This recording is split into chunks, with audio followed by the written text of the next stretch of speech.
শ্রমিক স্বার্থে সাধারণ ধর্মঘটের সমর্থনে কেশপুরে বাম শ্রমিক সংগঠনের মিছিল। শ্রমিক স্বার্থবিরোধী নতুন শিল্প কোড বাতিল, 100 দিনের কাজ প্রকল্প যথাযথভাবে কার্যকর করা, কৃষকদের ফসলের লাভজনক ন্যূনতম সহায়ক মূল্য নিশ্চিত করা এবং পরিযায়ী শ্রমিকদের নিজ রাজ্যেই কর্মসংস্থানের দাবিতে দেশজুড়ে সাধারণ ধর্মঘটের ডাক দেওয়া হয়েছে। এই ধর্মঘটকে সফল করার লক্ষ্যে রাজ্য জুড়ে আন্দোলনের কর্মসূচির অঙ্গ হিসেবে কেশপুরে বাম শ্রমিক সংগঠনের উদ্যোগে এক প্রতিবাদ মিছিল অনুষ্ঠিত হয়। এদিন কেশপুর শহরের বিভিন্ন গুরুত্বপূর্ণ পথ পরিক্রমা করে মিছিলটি। শ্রমিক, কৃষক ও সাধারণ মানুষের স্বতঃস্ফূর্ত অংশগ্রহণে মুখরিত হয়ে ওঠে শহরের রাজপথ। অংশগ্রহণকারীরা হাতে প্ল্যাকার্ড ও ব্যানার নিয়ে শ্রমিক স্বার্থবিরোধী নীতির বিরুদ্ধে স্লোগান তোলেন। মিছিলে বক্তব্য রাখতে গিয়ে সিপিআইএম নেতা তাপস সিনহা বলেন, বর্তমান কেন্দ্রীয় সরকার দেশজুড়ে শ্রমিকদের ওপর স্টিম রোলার চালাচ্ছে। শ্রমিকদের বহু বছরের অর্জিত অধিকার খর্ব করে কর্পোরেটমুখী 4টি নতুন শ্রম কোড চাপিয়ে দেওয়ার চেষ্টা চলছে। তার দাবি, পুরনো শ্রম আইন বাতিল করে নতুন শ্রম কোড চালু করা সম্পূর্ণভাবে শ্রমিক বিরোধী পদক্ষেপ। 8 ঘন্টা কাজ সহ শ্রমিকদের পূর্ববর্তী অধিকার রক্ষার দাবিতে এই আন্দোলন আরও জোরদার করা হবে। তিনি জানান, পশ্চিমবঙ্গে বর্তমানে মাধ্যমিক ও উচ্চ মাধ্যমিক পরীক্ষা চলায় পরিবহন পরিষেবা স্বাভাবিক রাখা হবে, তবে শিল্পক্ষেত্রে ধর্মঘট চলবে।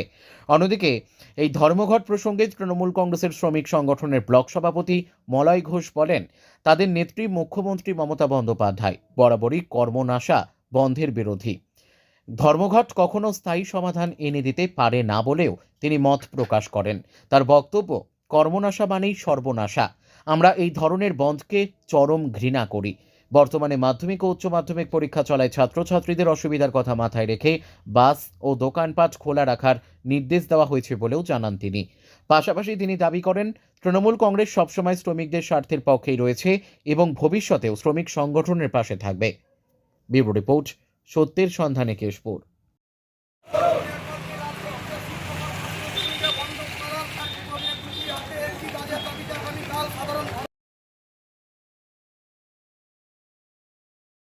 আগামীকাল 12ই ফেব্রুয়ারি গোটা দেশ জুড়ে মোদী সরকার 4টা শ্রম কোড এনেছে, যেটার উপর দিয়ে শ্রমিকদের উপরে স্টিম রোলার চালানো হচ্ছে।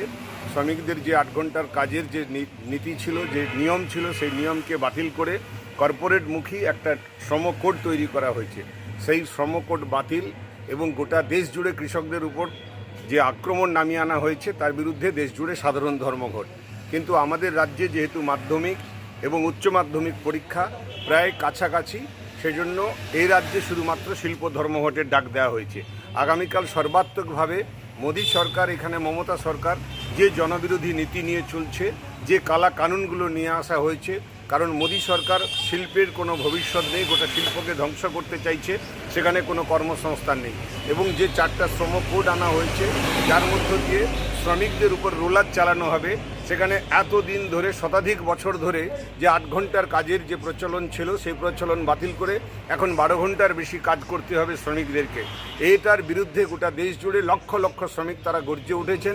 আগামীকাল গোটা দেশ স্তব্ধ হয়ে যাবে, কিন্তু আমাদের রাজ্যে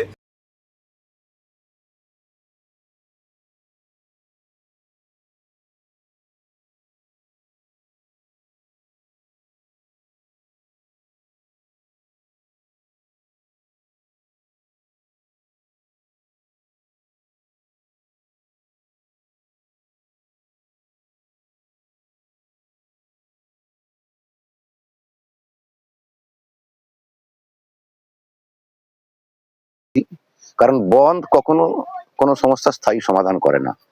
বন্ধ হয় সর্বনাশা, কর্মনাশা। কাজেই বিশেষ করে আজকে মাধ্যমিক পরীক্ষা শেষ হয়েছে, আগামীকাল উচ্চ মাধ্যমিক পরীক্ষা শুরু। এই মুভমেন্টে বন্ধ নিশ্চিতভাবে আমরা আমাদের প্রত্যেককে জানিয়েছি, আমাদের সমস্ত বাস, আমাদের সমস্ত দোকানপাট, বাজার যাতে স্বাভাবিক থাকে, সেজন্য প্রত্যেককে বলেছি। আমরা শ্রমিকের স্বার্থ বিরোধী নই, আমরা চাই শ্রমিকের স্বার্থ সুরক্ষিত হোক, কিন্তু এই সর্বনাশা, কর্মনাশা বন্ধকে আমরা ঘৃণা করছি, অপছন্দ করছি।